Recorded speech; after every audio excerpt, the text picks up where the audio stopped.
আসসালামু আলাইকুম। আমরা সবাই কিন্তু কোটিপতি হতে চাই, এমন কোনো পাগল নাই যে সে কোটিপতি হতে চায় না।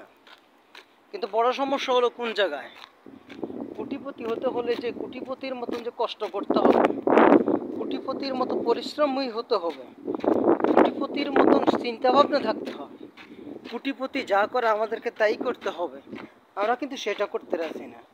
এমনিতে পাগলের মতো শুধু বকতেই থাকি, আমি কোটিপতি হতে চাই, আমার কোটিপতি হওয়া দরকার, আমি কোটিপতি হব।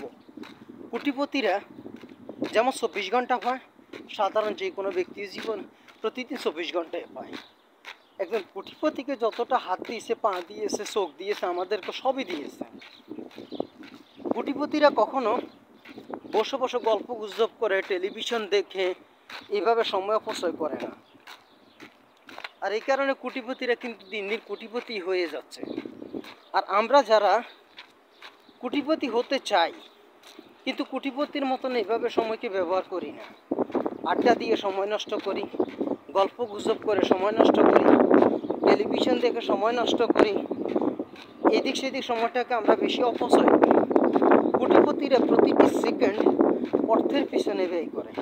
অর্থাৎ এখানে যদি আমি 1 মিনিট 1 ঘন্টা ব্যয় করি, এখান থেকে আমার কী লাভ আসবে তারা হিসেব করে। আর এই কারণেই কোটিপতিরা কোটিপতি হয়ে যাচ্ছে, আর আমরা কোটিপতি হতে পারি না।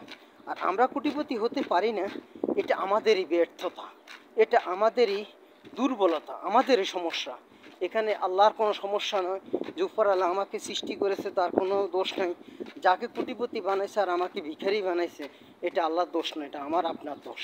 আমাদেরকে চেষ্টা করতে হবে। ভালো থাকুন। আসসালামু আলাইকুম রহমতুল্লাহ বারাকাতুহু।